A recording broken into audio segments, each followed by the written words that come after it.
Cara, no meu caso, é uma questão primeiramente de base familiar, né? A minha mãe é uma mulher negra retinta, de periferia, que conseguiu mobilizar e transformar a sua vida através do estudo, né? Meu avô morreu muito jovem, a minha mãe estava ali na faixa dos 14 anos de idade, e a necessidade de construir renda para auxiliar minha avó, que tinha, né, uma outra filha pequena e tal, fez que a minha mãe começasse num processo de dar aulas em casa. É explicadora, né, como se diz popularmente. Sim. E esse processo de dar aula em casa, associado com os estudos dela, a levaram para um curso de formação de professores, o chamado, né, Colégio Normal, e posteriormente ela conseguiu ingressar na UFRJ.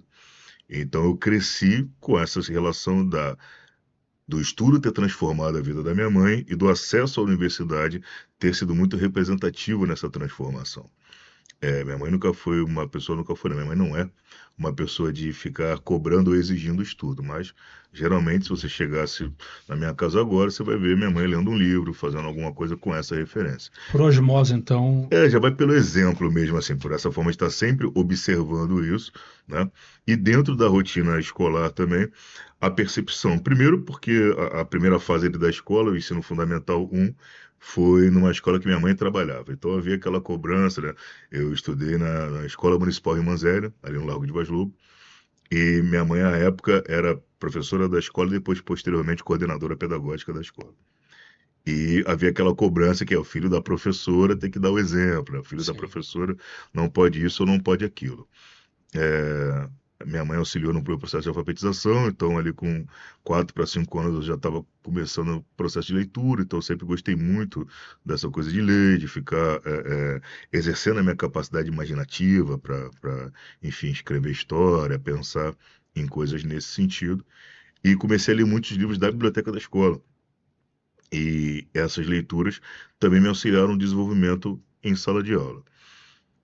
A partir do final da quarta série, isso ali, 96, eu entro no que hoje se transformou em FATEC, mas que na época era Colégio de Educação Integrada, chamava popularmente de SEI, né? Sim. SEI de Quintino, né? Ali no prédio da antiga É. Funabem. E estudar ali também foi muito interessante por isso, assim, poder levar para lá esse hábito da leitura e do estudo, só que numa projeção muito maior, interagindo com pessoas do Rio de Janeiro todo e percebendo que essa relação de ler, se preparar para fazer uma prova, conseguir obter um resultado, isso trazia uma ação positiva para mim, de não ter uma perturbação dentro de casa porque o boletim está ruim, Sim. né? Meus pais nunca foram de premiar boas notas, mas era aquele conversa padrão. Tirou 10, não está fazendo mais que a sua obrigação, né? Mas para mim aquilo era interessante, começou a demonstrar ali uma certa relação de poder, né? Claro que essas palavras são minhas palavras hoje, na época eu não tinha essa percepção. Sim. E com o passar do tempo, e até na transição para o ensino médio, dentro dessa mesma escola, onde você tinha a opção de fazer cursos técnicos, no meu caso específico, eu escolhi o curso de eletrônica, isso ganhou ainda mais força, né? E paralelo a isso, que eu fui percebendo também. É, a capacidade de perceber o mundo ao redor, a maneira de falar, em muitas situações, pelo meu vocabulário, pela forma de falar, eu me livrava de algumas situações ruins, já aconteceu inúmeras vezes, capacidade de manter uma conversa, uma certa desinibição na hora de conversar com outras pessoas, tudo isso me chamava atenção e eu sempre atribuí muito isso à leitura. Então, hoje eu diria de maneira formal: olha, leia mais que você amplie o seu repertório. Né? Só que naquele momento não era essa perspectiva do repertório em si. Mas a minha leitura ela me ajudava com coisas básicas: conversar com as meninas, ser inventivo na hora de criar uma história para jogar um RPG, fazer Sim. alguma coisa nesse sentido, elaborar uma boa resposta na prova, argumentar com meu pai e com a minha mãe quando eu queria ali alguma coisa, eles inicialmente não deixavam. Então, eram situações bem básicas mesmo. Assim. Eu não diria a você que naquele período eu atribuiria isso ao estudo, né? Essa percepção de que aquilo ali representavam formas e resultados do estudo é o meu olhar hoje de professor, de pesquisador da educação, que identifica isso. E aí eu procuro pegar Perfeito. essa percepção e passar para o jovem, né? Porque muitas vezes na relação com o jovem na escola, o cara está pensando que estudar é garantir a nota 7 em matemática, garantir que ele tire 9 em química. eu converso muito com eles o seguinte: quando você está apresentando ali um determinado rendimento para estudar alguma disciplina, você não está só absorvendo uma questão de matemática ou uma questão de biologia. Você está sendo apresentado a uma forma de pensamento, a uma forma de ler o mundo. Sim, E aí isso vai ampliar o seu repertório de alguma maneira, porque você vai estar mais apto a claro. conversar sobre várias coisas, Desculpa, professor. né? Nessa fase de 10 a 20 anos, o senhor já sentia o impacto do racismo, de uma sociedade racista, nesse processo de remodelação da identidade, de transformação mediante a leitura? O senhor já tinha uma percepção? Porque nós estamos nesse primeiro momento falando da fase do professor que se transformou mediante o estudo. A gente vai chegar na fase do professor que desenvolve um brilhante trabalho. Eu estou convidando o senhor mais uma vez a falar desse momento de 10 aos 20 anos. O senhor sofria já o impacto do racismo na vida do senhor? Eu acho que você está sendo até benevolente, né? Escorrer de 10 a 20. Eu vou. É a parte que a gente começa a se A fase que a identificar, né? Sim, consciência já eu vou. começa A Eu, a observar melhor, fotografar né? eu vou te falar assim: essa a situação, primeira vez, esse a primeira fato. memória que eu tenho de uma situação onde eu nomeio ela estritamente como algo racista, eu cheguei à casa de um amigo para almoçar. Eu tinha ali por volta de 7 anos de idade. E eu fui apresentado pela família do amigo como: esse é o Vinícius, ele é negro, mas é muito educado, Sim, né? E, Bem e, forte, né? obviamente que quando isso aconteceu, eu não narrei essa situação como racismo, mas isso está ali guardado na Na memória caixinha. exatamente. Aí isso volta em determinadas situações. Com 11 anos de idade, eu sofri a primeira abordagem policial truculenta, onde um policial me abordou com a porta do carro aberta, o fuzil apontado para mim. Eu estava num ponto de ônibus voltando para casa depois de uma atividade escolar em grupo, né? Eu estava, né, na Taquara, e o policial apontou a arma, me revistou, foi embora. Eu comecei a chorar ali no ponto de ônibus e me deixou ali sozinho chorando e foi embora. E por volta dos 12 anos, eu já com um pouco mais de autonomia ali com os meus pais começando a me orientar em como ir a banco sozinho, coisas nesse sentido. Foi a primeira vez que eu percebi que as pessoas tinham medo de mim, né? Eu estava dentro da agência bancária para sacar um dinheiro para meu pai, e na fila da agência, o caixa específico onde eu estava na fila encerrou e entrou em manutenção. E aí o segurança nos direcionou para uma outra fila de outro caixa, que, por infeliz coincidência, entrou em manutenção. No momento em que o segurança nos destina para a terceira fila, uma das senhoras que estava à minha frente na fila chama o segurança e anuncia que eu estou seguindo ela dentro do banco, sendo que eu só estava na fila, né, na Seguindo transição, a transição seguindo. da. né?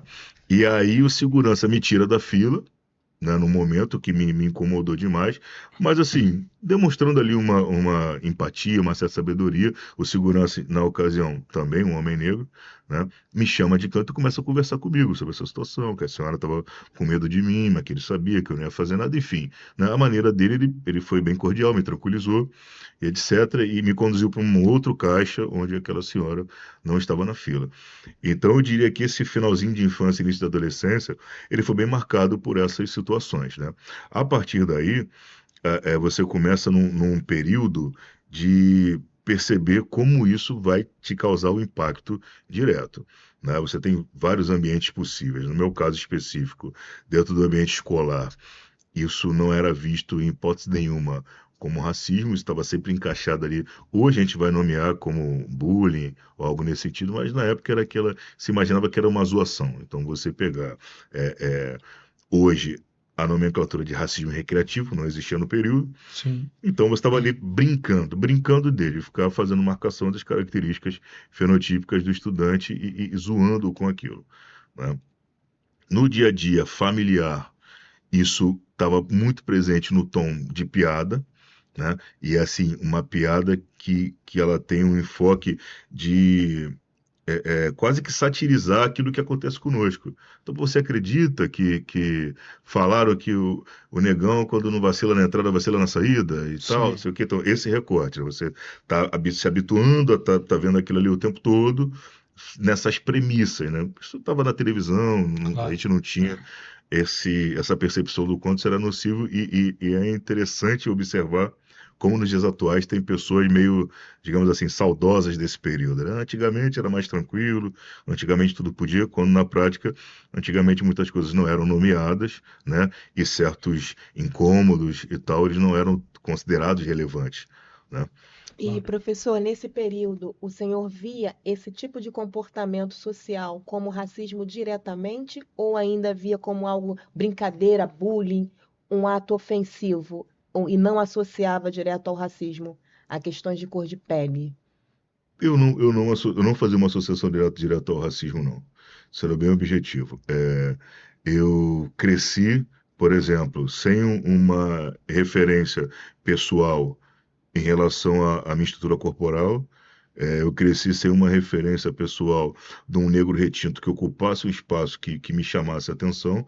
Os negros retintos que estavam ali no meu dia a dia. Tinha o programa, né, humorístico da Globo, com figuras como Mussum, que eu só fui, por exemplo, entender que o Antônio Carlos era uma pessoa extremamente talentosa enfim, com múltiplas habilidades já mais velho, porque, né, enquanto jovem, criança, eu fui apresentado para a figura da chacota, do negro, do bêbado, do mé Do e objeto tal, de riso, né? de modo Sim, geral. E que o bobo da corte, né? exato, né? Que assim, foi uma construção bem limitante, e aí só posteriormente, já adulto, eu fui entender, eu nem sabia, por exemplo, da formação do Originais do Samba, de outras coisas, conhecia só aquele recorte ali do personagem Mussum, né? Tinha a personagem do Jorge Lafon, né? Que também é É. outro multitalentoso e que ali estigmatizados com aquele personagem muitas vezes de forma pejorativa, assim como também Tinha uma calé. tinha uma Calé, mas eu ia falar de um outro, que é o José- Sebastian. Sebastian. Sebastian. Que fazia É, propaganda da Propaganda, C&A, né? exatamente. Então, essas pessoas, elas ficaram ali, digamos, limitadas ao personagem e perceba, isso, antes de mais nada, já demonstra o talento delas, né? Porque você conseguir manter um personagem Sim. fazendo tudo aquilo para o cara, é o personagem que representa uma loja multimarcas a nível Fazendo mundial, sucesso, né? fazendo sucesso. Só que você não está vendo que além daquele personagem, você tem um cara que é bailarino profissional, que tem uma série de outras formações e que o qualificou, inclusive, para desenvolver aquele personagem. Então, essas percepções, elas são percepções do Vinícius adulto, procurando até favorecer uma construção de referência para os mais jovens. Na minha época, o que me facilitou construção de referências foi a partir do momento que eu tive contato com a indústria cinematográfica estadunidense e com o rap e o hip hop, que são ritmos que eu gosto bastante até os dias de hoje, mas Nego pode tudo.